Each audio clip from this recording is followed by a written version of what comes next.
things ebb and flow. I had a client, they were a landscaper, super premium landscaping. And we used this tool, Google Trends, to help us. I recommend the Google Trends as a way to get data for keyword research, and it's great for that. But let's just do landscaping. Okay. So first of all, we have a couple choices. Do we want to just look at the search term for landscaping? Or do we look at the topic of landscaping?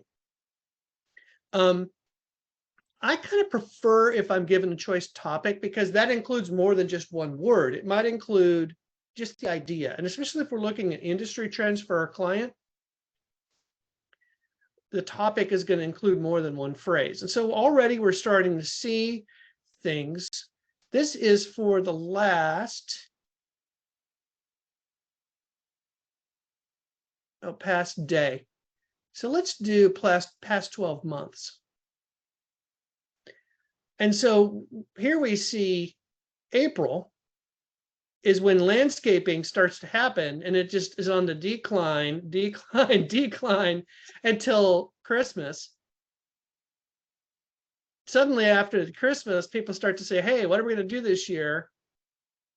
And then February, and then March, people are starting to really pay attention.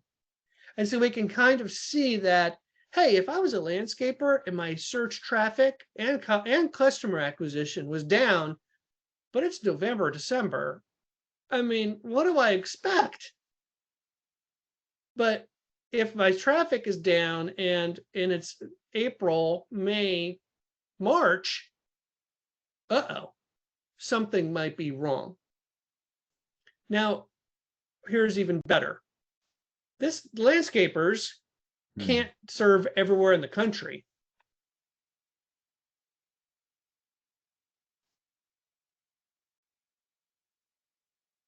My client, why is this not showing? Let's say United States.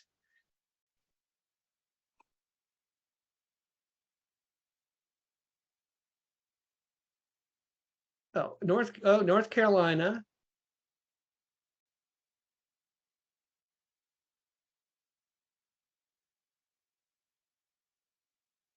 There we go. So Asheville, North Carolina is within this demographic region called the Greenville-Spartanburg, Asheville, North Carolina regional group. So now I'm limiting the traffic for search trends for where the area where my client can serve. And suddenly I see a lot of really entry. So what's unique about Asheville is there's a huge, because I did work with this client for a couple of years, yeah, their demand starts to increase around March. It peaks April, and then it's fairly steady through the fall. But then after September, people go back to school, bupkis, right? So I like to use Google Trends data to help me see where my client might be falling for seasonality problems when the client's industry isn't quite as obvious. With landscaping, as in this example, that's what makes it a good example for this. It's like obvious, yeah. During the winter in the United States, nobody's doing landscaping. Maybe if we did Florida, it shifted. Okay, look at how much different Florida is. All right, on Christmas time, everybody's putting money into the G.I. Joes with Kung Fu Grip, if you've ever seen Trading Places. Anyway, but that's a different ball game than Asheville, North Carolina.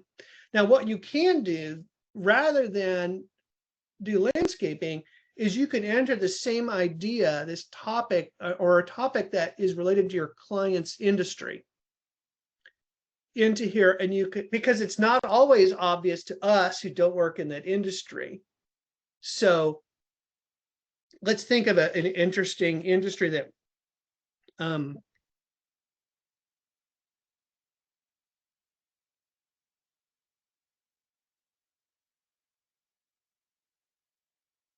let's just do the search term industrial machinery. Well, in Florida, let's go United States.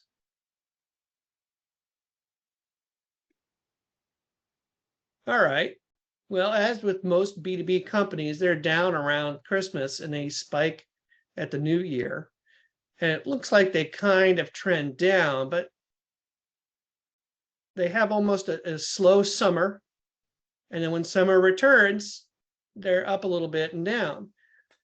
So what we can do is we can pull more than we can past 5 years this, and we can see, oh yeah, there's ebbs and flows. We can also download this data, put it into Excel and do some interesting little trend analysis and say, hey, you know what? Your seasonality says that Januaries are usually really big. Now, in my experience working with B2B companies, Januaries are typically really big for clients. Summers tend to be a little slower. November, December tends to be pretty slow.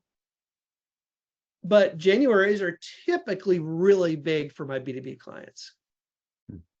And so I can use this data to kind of explain traffic, especially in like industrial machinery. Who knew there was a slight seasonality to this? Now, you can also do is you can see Linder Industrial Machinery. If they were a client of mine, I can have a whole new idea with this. So I could track like things like, oh, a bunch of people are talking about my client. How does that affect my search traffic? Because if people are talking about my client, I'm not a PR firm, it's probably not what I've done, but it helps me explain the ebbs and flows.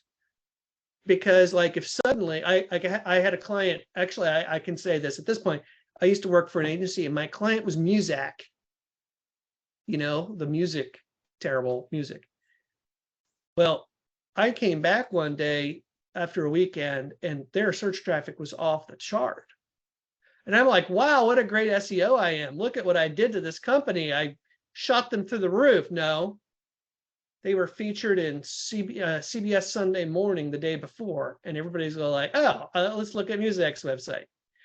And so I could, if I would monitor the brand Muzak here, I could then say, oh, hey, there was a big spike in traffic after your showcase, but it wasn't because of what I did. And we can kind of see the impact of that. So what I've done is I've actually I'll pull these reports, do some Excel magic, and compare them to my search engine sessions every month to say, hey, are trends up or trends down? If my client's big enough to earn a topic by their brand name, I will add that too to see if like a bunch of people are talking about my client and if that's making my search engine results go up. And so what's interesting is you can compare, if you compare that data, you can see we have a benchmark against we're comparing ourselves. Our traffic is going up even though demand in the industry is going down, or vice versa. So this can help you with the idea of trying to weed out, because we will never know what our competitors' traffic is. There are tools that claim to be able to estimate that, but once you understand how they work, they usually tend to not be very helpful. But this is Google's trend. Now, what you understanding what the numbers mean too. 100 means a lot of people were searching for that. Not 100 people were searching for that. A lot. 0 means nobody was interested that week. So it doesn't, we can't really say, oh, 100 means 100 visitors, but we can kind of use this to say, oh, there was a lot of interest this week. What happened that week? Was it a trade show season? Were they showcased somewhere? Did they get a lawsuit and they got in trouble? So everybody's talking about them. This can really help with some of that stuff. That will help me, well, at least give me something more to look at.